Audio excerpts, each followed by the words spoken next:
C'est un éternel voyageur des mots et de la poésie, Dany Laferrière de l'Académie française. Bonjour Dany. Bonjour Patrick. On va faire la fête chez Oki.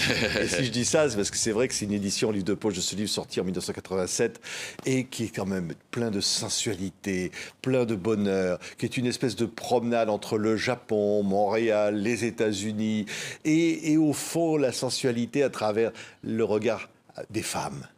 Oui, à travers le regard des femmes qui sont en majorité dans ce livre, c'est l'histoire d'un homme, d'un jeune homme noir, et c'est très clairement dit, et dans le livre, à l'époque, on pouvait encore dire le mot nègre, et parce que ce livre était comme presque imbriqué dans comment faire l'amour avec un nègre sans se fatiguer, et c'est un nègre couché.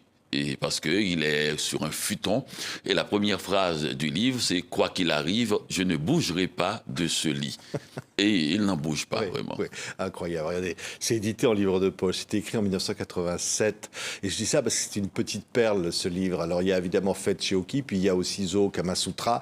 En fait, il y a beaucoup de sensualité. Et derrière ça, il y a aussi des mots comme ça qui rappellent toute une époque. Rita Hayworth, la bombe atomique, les grands écrivains. La bombe qui est revenue, et c'est ça qui est intéressant quand on attend assez longtemps, c'est près de 35 ans, et il y a, les situations reviennent. À l'époque, on avait encore au-dessus de la tête la bombe qui menaçait, et on n'était pas encore en 1989. J'ai écrit ce livre peut-être au début des années 80, vers la fin des années 70, avant que ce soit publié, puisque ça a pris du temps avant de trouver un éditeur. Eh bien, on était encore dans la guerre froide. Et la fin de la guerre froide, c'est en 1989, avec la chute du mur. Et il y avait encore cette idée de bombe. Et je me souviens qu'enfant, j'étais angoissé par la bombe atomique et qu'on nous menaçait. Et dans les années 60, ma grand-mère me disait « Ne t'inquiète pas pour la bombe, elle ne viendra jamais ». J'ai dit « Mais pourquoi ? Tu sembles si sûr ». Elle me dit parce que la bombe sera comme, j'allais dire, annulée par la vie quotidienne. Et enfin, la fille du président de la Russie n'acceptera pas que son père jette la bombe, et puisqu'il y a première communion de sa petite fille, et puisqu'on va recevoir la belle-mère la semaine prochaine, et c'est la même chose pour la fille du président des États-Unis aussi, elle dira à son père, pas cette semaine parce que nous avons de la visite. Donc la vie quotidienne va comme emmailloter les énergies, disons, guerrières de ces chefs d'État, les empêchant de jeter la bombe sur la planète. Et alors, on voyait la photo à l'instant, et cette bombe Gilda, de ce film, Rita Hayworth, parce qu'il en est question aussi. Et alors, le personnage dit, au fond, j'ai découvert la bombe en même temps que le sexe. La bombe, c'est une bombe atomique, c'est une bombe avec des atomes. On dit pour l'amour aussi qu'on a des atomes crochus. Oui. Donc le narrateur imaginait que la bombe pouvait dégager des milliards d'atomes dans l'espace. Comme Rita Hayworth, qu'on vient de voir à l'image, cette rousse incroyable. Incroyable, et qui disait à la fin d'ailleurs, les hommes, j'avais des problèmes avec eux parce qu'ils couchaient avec Gilda et se réveillaient avec Rita. Oui. Et donc, il y a toujours une déception après l'explosion, comme on dit. Cette bombe n'a pas fait peur seulement, elle a dégagé une sorte de liberté quelque part, et parce que les gens avaient pensé que la mort atomique était une mort égalitaire, puisque quand elle tombait sur un endroit, les riches comme les pauvres étaient exposés à la mort. Donc il y avait toute une culture de la bombe à l'époque. On disait aussi de certaines musiques, du jazz lui-même, qu'il était atomique. Et de tout ce qui était énergisant et qui était atomique. Il y a des boissons atomiques. Oui. Et donc tout était atomique. Il y a incroyable sensualité dans ce livre, Dany. Par exemple, cette scène où l'oiseau joue sa vie.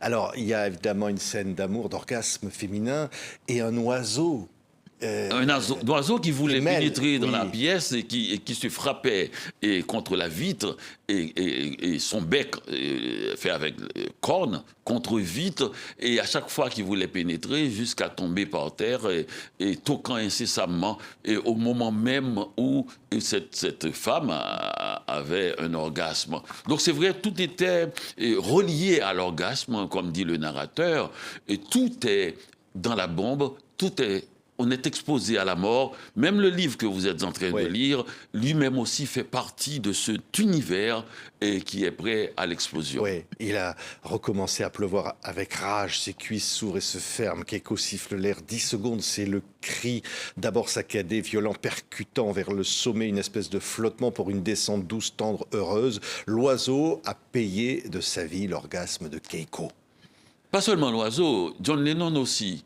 Et d'ailleurs, dans la première scène de relation sexuelle entre le narrateur, ce qu'on appelle le nègre couché, et Oki, eh bien, qui a duré 72 heures, que Vatsayana appelle l'acte sexuel, on l'oublie, dans le Kama Sutra, on appelle l'acte sexuel le congrès.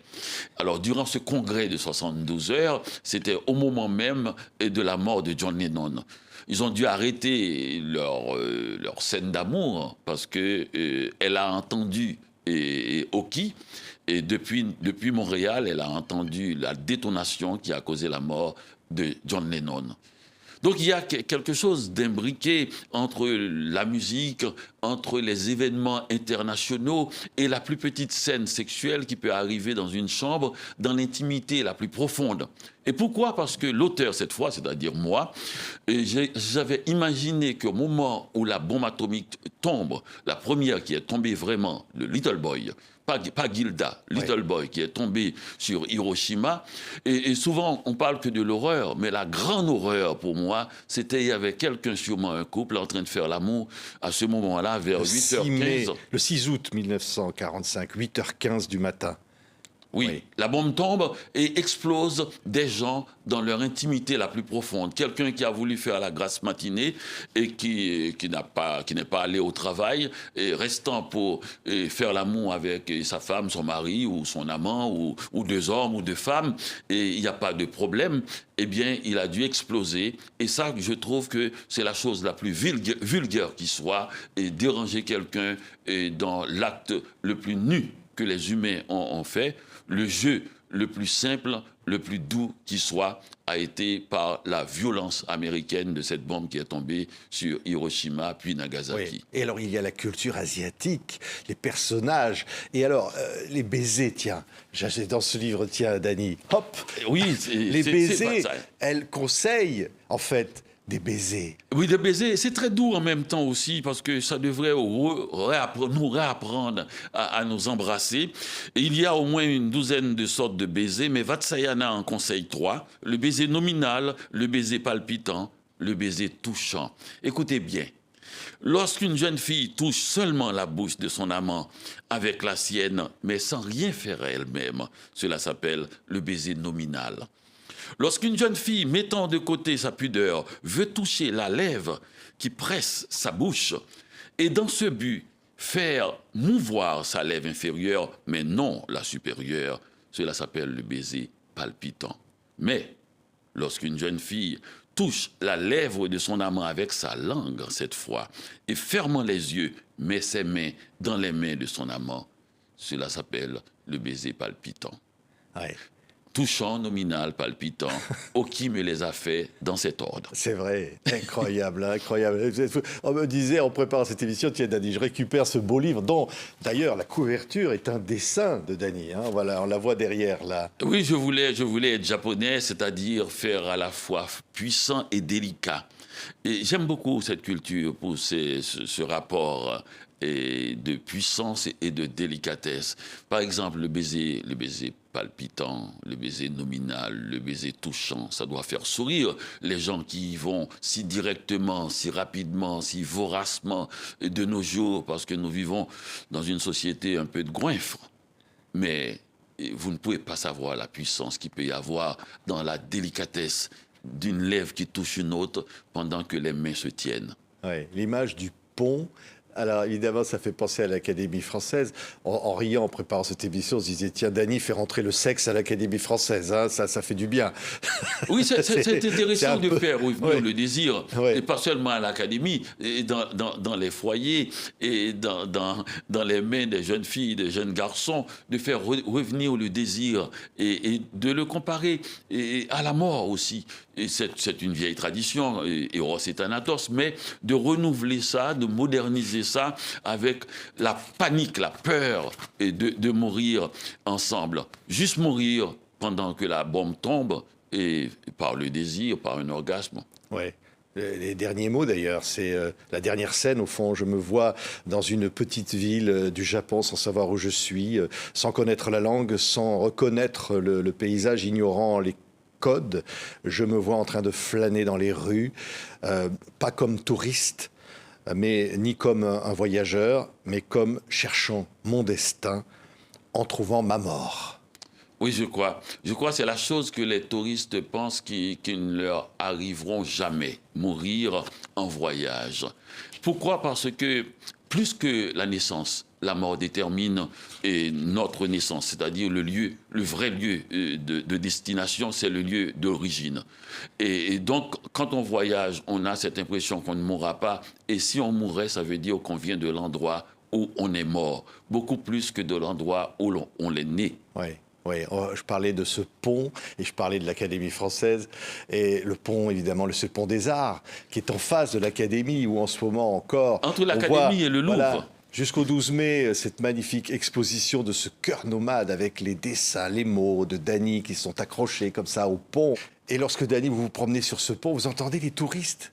Ah, qui me parlent, qui me bousculent parfois, parce que pour mieux voir eux, et me prenant pour un des visiteurs. Et ça fait mon grand plaisir, parce que je crois que le fondement même de l'art, c'est de devenir spectateur, inconnu, de se fondre et dans cette magie qui est la rencontre d'un art avec la personne à qui il était destiné. Ce n'est pas à moi, c'est sûr. Oui, les dessins, on les voit ici. Hein. Oui. C'est une exposition itinérante qui parcourt le monde entier. Le Pont des Arts, c'est particulier à Paris. Mais d'ailleurs, ça s'appelle le Pont des Arts. Et ça relie le Louvre à l'Académie française, et c'est-à-dire les formes, les couleurs aux lettres de l'alphabet. C'est un peu magique. Je m'étonne d'ailleurs qu'il n'y a pas assez de manifestations artistiques sur ce pont. Bien sûr, il y a les amateurs, les gens qui viennent faire de la musique, et c'est magnifique. Et ils ont raison d'ailleurs. Un des tableaux et leur rend éloge, et leur fait éloge, oui. Si l'on peut dire, parce que je parle des chansons qu'ils ont le plus souvent interprétées sous le pont de Paris. Et donc c'est magnifique, ouais. Et Apollinaire y est. C'est magnifique aussi. Bah, en parlant de manifestations artistiques sur le pont, il y a comment on dit ça, le hula hoop. Le hula hoop. Ouais. Le hula hoop. On a des images de Dany faisant une démo de hula hoop sur le pont des Arts. C'est ça, hein? Oui, c'est ça aussi l'art. C'est ça aussi l'Asie. Ils aiment ça, le cerf-volant, le hula hoop. Et ces gestes gratuits, ce plaisir simple, pur, et comme une épure ou comme un haïku. Et c'est pour ça que j'aime cette littérature et cette vision de l'art et de la vie. Oui, le hula hoop, ça représente quoi en fait? C'est simple, c'est rond, c'est infini, puisque c'est le mouvement, le cercle est parfait, c'est sans bruit. On peut faire du hula hoop à minuit dans une pièce. Personne ne saura que vous le faites. Et ça vous fait perdre et tout gras, si l'on peut dire. Et on peut y réfléchir, même lire en faisant du hula hoop. Pour moi, c'est vraiment, j'allais dire, le jouet des écrivains. Ouais. Et de tous ceux qui font leur métier en restant assis. C'est-à-dire les cordonniers, les couturières, les écrivains et les fonctionnaires. Oui.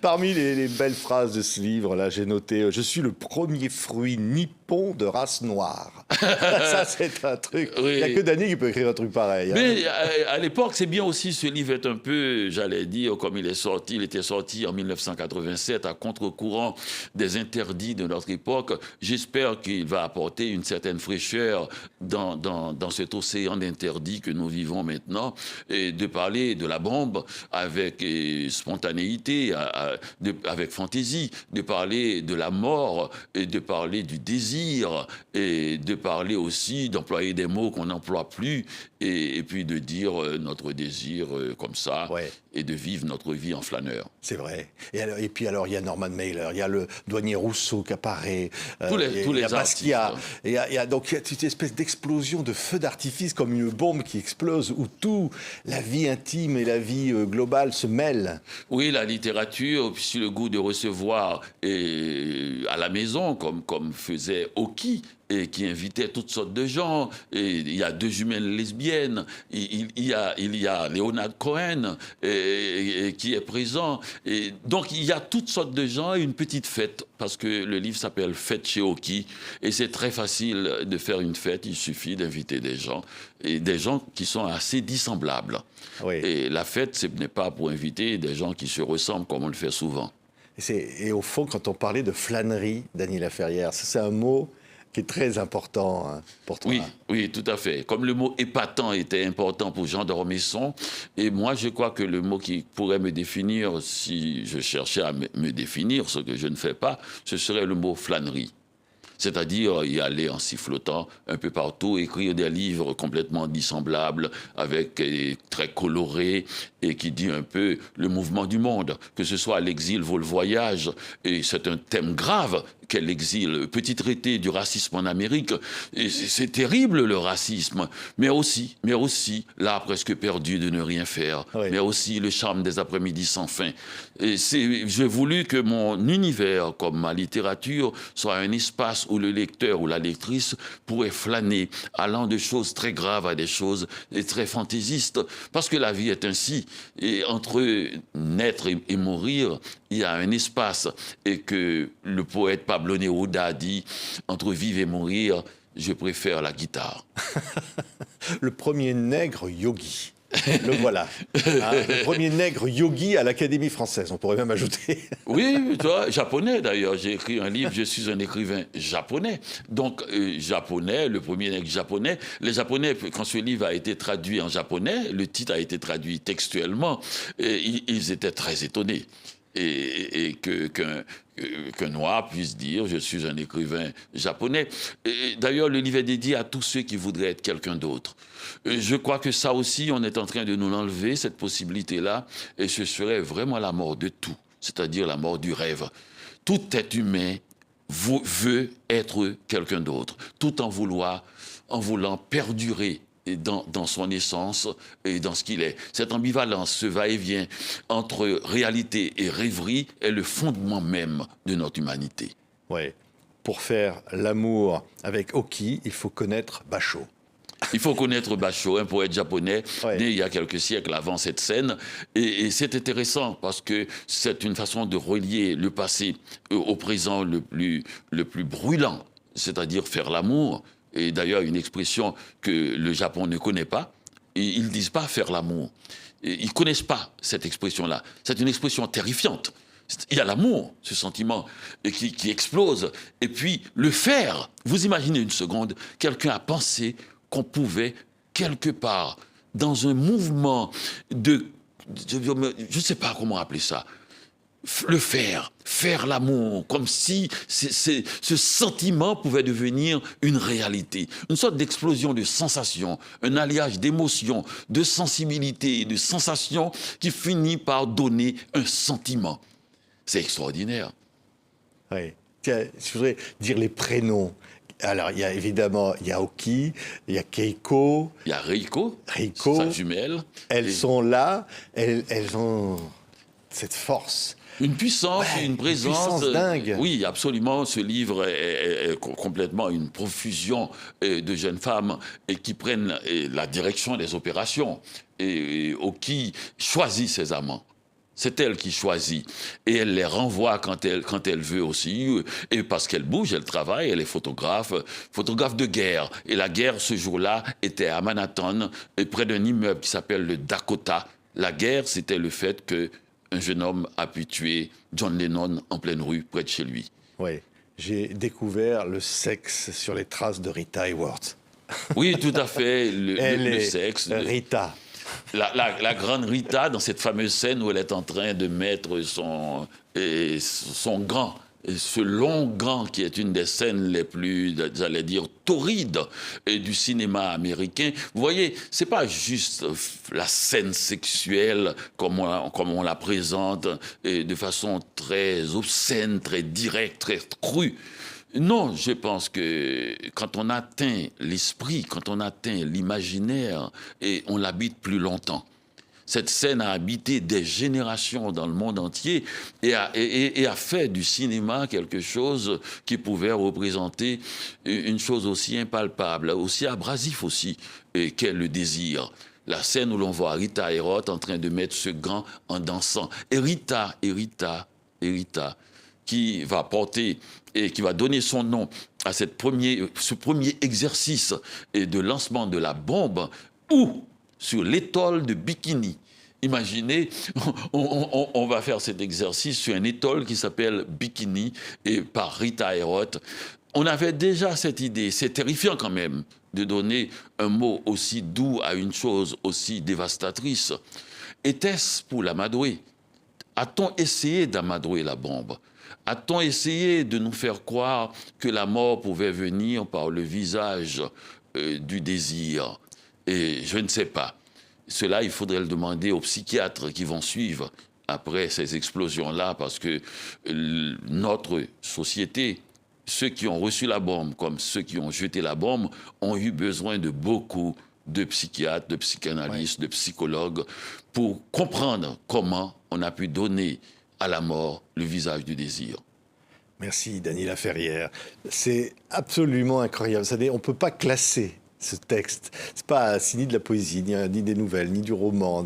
C'est du Dany Laferrière. C'est un voyage dans les mots et c'est absolument incroyablement beau. Ça date de 1987. Il faut relire La fête chez Hockey. Et essayer de faire une fête comme ça. On peut essayer de faire une fête. Après avoir lu ce livre, je pense que le premier mouvement, c'est d'essayer de faire une fête comme Hockey avait fait une fête, en invitant toutes sortes de gens de tous les milieux pour les mettre ensemble dans une pièce ou deux ou trois ou quatre et dans des petits couloirs de façon tout à fait débridée et de façon avec des possibilités de faire des baisers nominales, palpitants, touchants. Merci Dany. Voilà, le mode d'emploi, il est là. Merci Dany Laferrière. Merci beaucoup Dany.